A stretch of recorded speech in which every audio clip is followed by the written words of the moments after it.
Hello, welcome. So I woke up at 2 a.m. today, freaking out about uh, the anarchic brain theory by it's written by Robin Catar Harris. So, so those of you who follow the research on different states of mind and stuff, you've probably heard of this. Um, but basically there is an idea that um, the schizophrenia and the state of mind on psychedelics are similar, and I don't agree with that.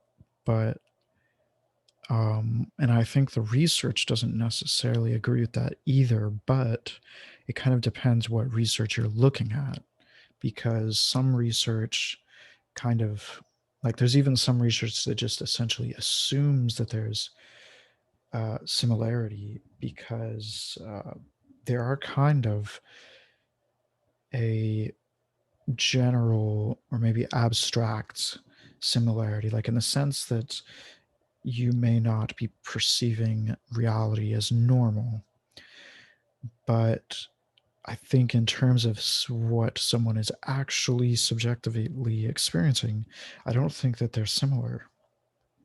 I mean, there will be some similarities, like you could argue that they both involve vision or something like that, something broad. Like that's kind of where the problem comes, is that there's these kind of broad generalizations, and these kind of broad categorizations can allow us to lump things that aren't that similar into packages that seem similar.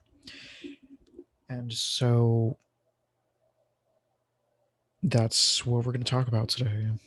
So, one of the interesting points of research that I've found recently is that uh, brain entropy measured by the fMRI is actually decreased. Uh, it is inversely correlated with psychotic symptoms. So, the more psychotic symptoms that people have, the less entropic their brain is. And so, maybe I should go a little bit into what this. So if you don't know, the word entropy is chaos, right?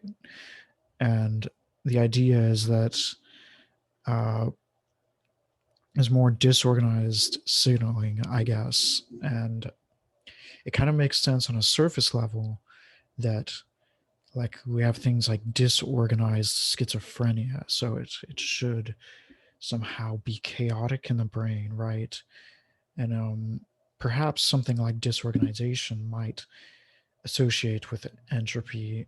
I don't know. But the positive and negative symptoms like hallucinations, delusions, and like basically depressive symptoms, anhedonia, those are associated with increased, or no, decreased entropy.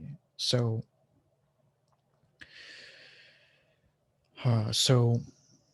I noticed that Robin came out with a new paper in 2019. So the research that I just mentioned is 2018, and I'm presuming that he's read that since then, and then he wrote the updated idea. So he used to have this on. He used to have an entropic brain theory, and then now it is the anarchic brain theory, and they're kind of similar, um, but anarchic brain is way more specific and more detailed and nuanced. So he kind of goes into this idea about that it might be just the early symptoms of psychosis that are related to some of the same things as psychedelic effects. So it could be like that one starts with similar uh, a similar state as the psychedelic at first, but then they progress to have a more rigid thinking later.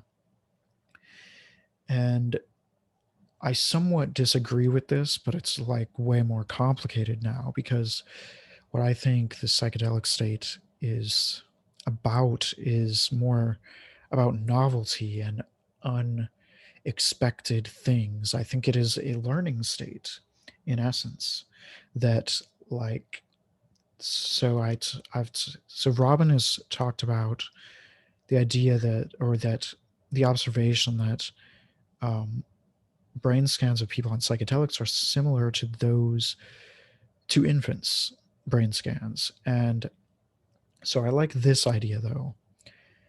And I've kind of run with that and wrote The Phoenix Effect, which argues that there are all these different correlates, or not correlates, but different associations that you can find, and similarities of infants' brains and uh, psychedelic users' brains, basically. For example, like plasticity and neurogenesis, and uh, even the amount of 5-HT2A serotonin receptors is increased in the brains of younger people specifically, and it decreases with age.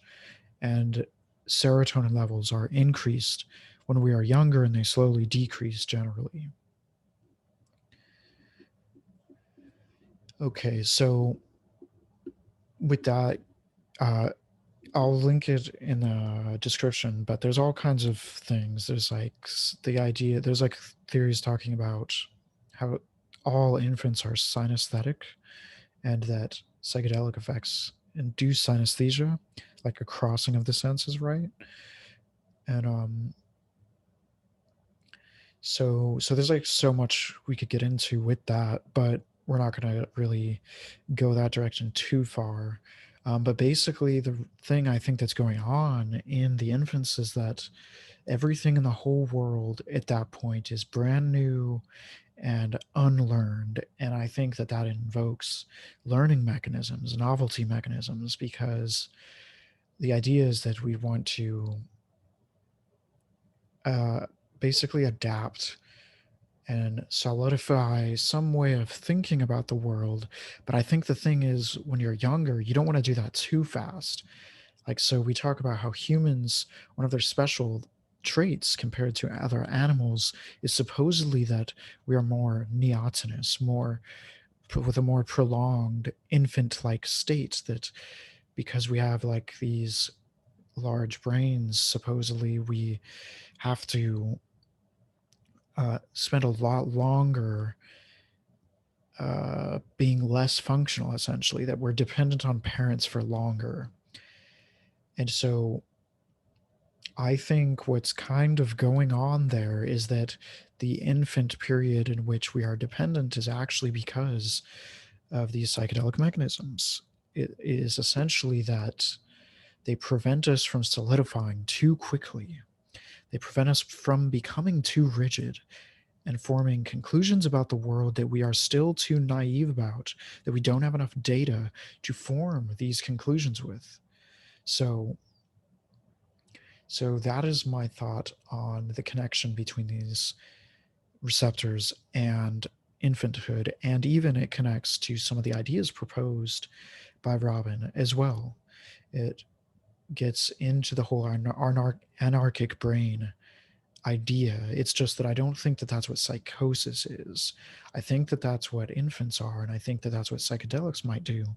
But I just don't think that people in psychosis are like that. And I'm not even convinced that early psychosis is necessarily like this, although that's where it gets tricky, as I said. The tricky part is that one would have to learn delusional states, that like you have to think from going from whatever normal is to psychotic. um, there is a change, there is something different. So so it's possible that that change might be something like anarchic at first, but I don't think that has anything to do with the psychotic effects or hallucinations necessarily. um, but it is possible still that, say you enter some kind of period of plastic states because you're having all these epiphanies about reality, and you conclude that you conclude whatever kind of delusional idea. And so, like in my own personal models with things like social defeat and stress, I basically argue that stress can result in hallucination, uh, and it reduces plasticity. Uh, but that might be nuanced as well. But basically, I argue that the endogenous kappa opioid receptor agonist, dynorphin, which is like it's like the endogenous salvia divinorum, the drug that's a crazy hallucinogen. And so I think it's possible that one could hallucinate because of stress through those mechanisms and through dopamine activity, uh, which induces these mechanisms that I'm talking about. So, in terms of learning, that gets like so much trickier. I don't even know if, because I don't think that you would necessarily have to have these plastic mechanisms uh, to reach the chronic schizophrenic state. Instead, um, having impaired learning in general could be a problem. Like, say you have deficient 5-HT2A receptors, which has been correlated to schizophrenia, but it's mixed. And say that impairs one's ability to change your mind. That might not mean that you can never change your mind. Perhaps like extremely stressful events will override these kind of impairments temporarily, and then, like, say, a traumatic event of which hallucinating for the first time might be. So maybe these hallucinations might imprint into your mind and become habits. They may become conditioned, which is kind of the theory that Robin tries to reject a little bit in his Anarchic Brain paper. He tries to mention that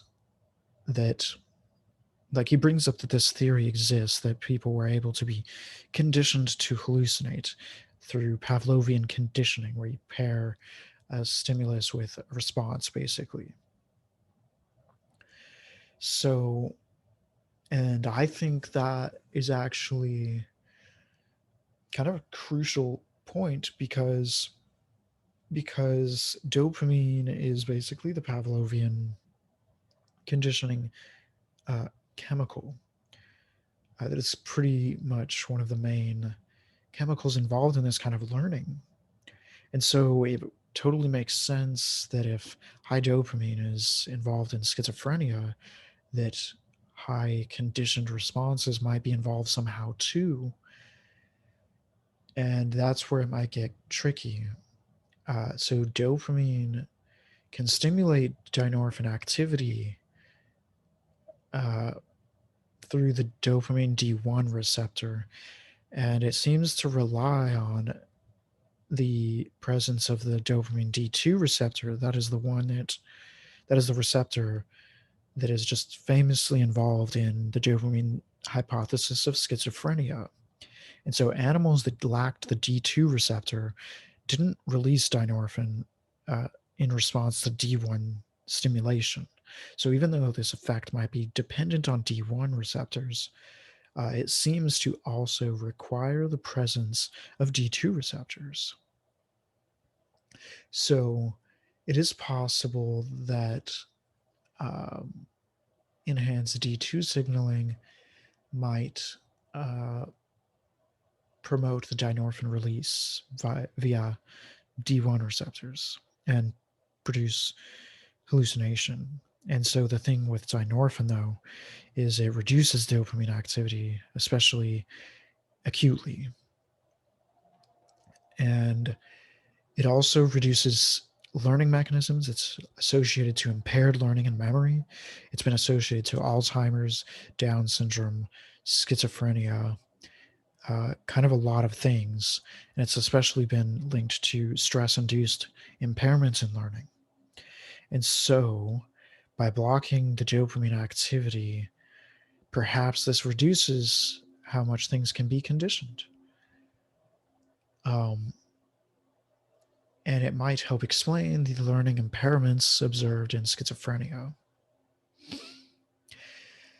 Now, I think that this is more the direction that we should go to explaining psychosis, because it's basically that dopamine can stimulate hallucinogenic mechanisms that are mediated by dynorphin activity.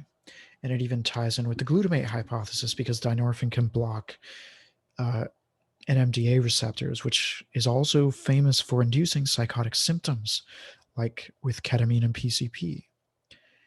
And so dynorphin can better tie together all these different schizophrenia hypotheses. And it's possible that the brain is different depending on the early stage of psychosis and the later stage, especially if the early stage is prominently increased dopamine and a slow increase of dynorphin that eventually impairs learning and different things later. So maybe at first one may have enhanced imprinting of, like, say, traumatic experiences or uh, stress and whatever else, maybe delusional learned ideas. And the ideas might become increasingly strange the more that dynorphin is impairing one's ability to think by presumably by impairing the prefrontal cortex, which is observed with salvia.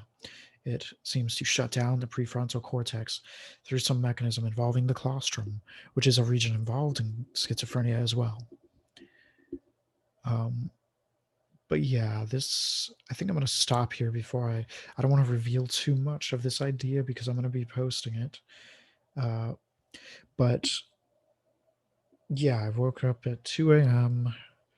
obsessed about this idea, and here we are. So I hope this was kind of interesting. And if you liked this content, consider following me on Twitter, thumbs up the video. You can join Patreon if you want. I post some exclusive content there. And as more people join, I'll probably find new things that I will do for patrons.